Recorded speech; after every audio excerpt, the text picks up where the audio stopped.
ससुर ने कराई विधवा बहू की शादी। कौशल्या और रघुवीर की एक बेटी थी, सविता। सविता को बचपन में ही पोलियो मार गया था, जिससे वह एक पैर से अपाहिज थी।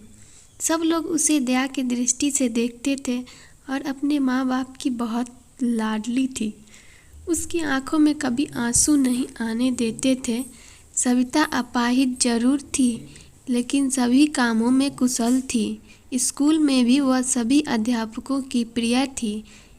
एक दिन कौशल्या बोली, कौशल्या सुनो जी, सविता की 11वीं पास हो गई है। हमारी बेटी दिव्यांग है, उसके लिए भी ऐसा ही लड़का ढूंढना पड़ेगा। लगता है उसकी शादी करने में बहुत मुश्किलें आएंगी, इसीलिए अभी से लड़का ढूंढना शुरू कर दो। रघुवीर, हाँ कौशल्या, सही कहती हो। सविता कितनी सुंदर और सर्वगुण संपन्न है, लेकिन पैर की वजह से मेरी बेटी की जिंदगी खराब हो गई। सविता ने अपने माँ और बाबूजी की बात सुन ली। वह पास आकर बोली, सविता, बाबूजी, क्या मैं आप सब पर बोझ हूँ? मेरा पैर खराब है, इसका मतलब यह तो नहीं मैं किसी पर आश्रित रहूँगी। फिर कैसे हुई मेरी जिंदगी खराब? कौशल्या, मन छोटा मत कर बेटी। किसने कहा कि तू बोझ है? तू तो हमारी आंखों का तारा है। सविता, मैं पढ़ाई के साथ साथ कुछ करना भी चाहता हूँ, जिससे मैं खुद पर निर्भर रह सकूँ। इधर सविता की पढ़ाई पूरी हो गई और उधर रघुवीर सविता के लिए लड़का ढूंढने लगा। सविता के लिए परेश का रिश्ता आया। परेश रसायन फैक्ट्री में काम करता था। परेश अपनी माँ रमा और अपने पिताजी मुकेश के साथ सविता को देखने उसके घर आया। मुकेश, अरे बेटा, लड़की का तो पैर खराब है। परेश, पिताजी, अगर मैं दिव्यांग लड़की से शादी करूंगा तो मुझे किसी का जीवन संभालने का सौभाग्य मिलेगा। रमा, बेटा, तेरी जिंदगी है, जो भी फैसला हो सोच समझ कर लेना। परेश, देखिए सविता जी, मैंने आपकी जितनी तारीफ सुनूं, मैं खुद को आपसे मिलने से रोक ही नहीं पाया। क्या आप शादी के लिए राजी हैं? सविता, परेश जी, मैं एक अपाहिज लड़की हूँ और आप पूर्ण रूप से स्वस्थ हैं। क्या आप एक अपाहिज लड़की को स्वीकार करेंगे?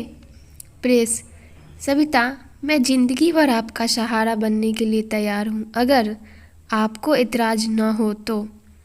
सविता, अगर आप तैयार हैं तो मैं खुश नसीब हूँ कि मुझे आप जैसा जीवन साथी मिलेगा। सविता और परेश की बहुत धूमधाम से शादी हुई। चारों तरफ चर्चा थी कि बड़े भाग्यशाली है सविता, जो दिव्यांग होते हुए भी इससे इतना अच्छा पति मिला है। रमा, बहू, आज तुम्हारा पहला दिन है, इतनी जल्दी कैसे उठ गई? आराम से उठ जाती। सविता, माँ, मुझे जल्दी उठने की आदत है। मैंने नाश्ता बना दिया है, आप सब लोग नाश्ता कर लीजिए।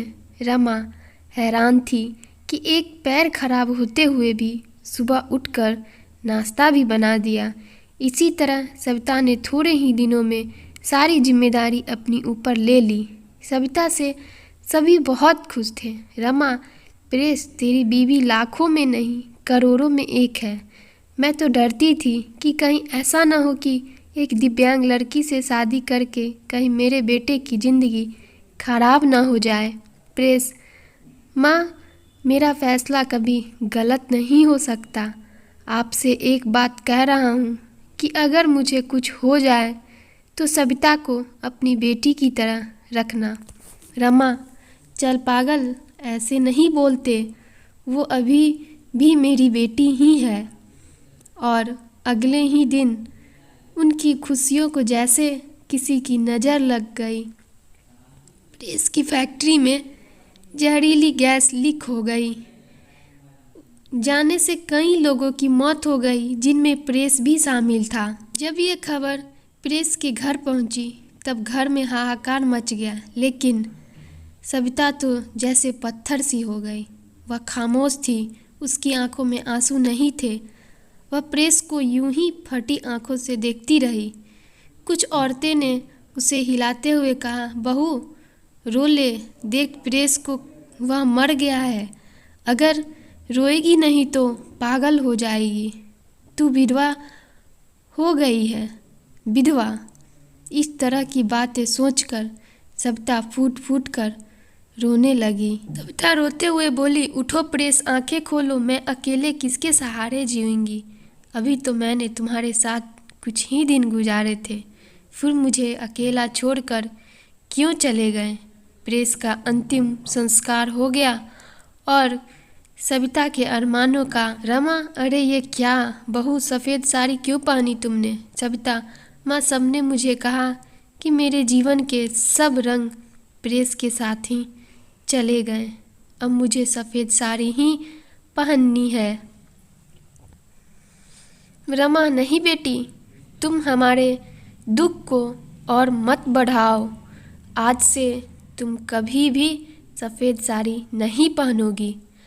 हफ्ते महीने यूं ही शोक में गुजर गए। कौशल्या और रघुवीर सविता को लेने के लिए आए। कौशल्या, मेरी बेटी का जीवन तबाह हो गया, पूरी ज़िंदगी अकेले कैसे काटेगी, इसीलिए हम उसे अपने साथ ले जाना चाहते हैं। रमा, देखिए समधन जी, सविता कहीं नहीं जाएगी। आप उसकी शादी करके कर्तव्य मुक्त हो चुके हैं, लेकिन अब हमारी भी कुछ कर्तव्य है। हमारी बहू हमारी बेटी बनकर हमारे पास ही रहेगी। गाइज, कैसी लगी आपको ये कहानी, प्लीज़ कमेंट करके बताओ।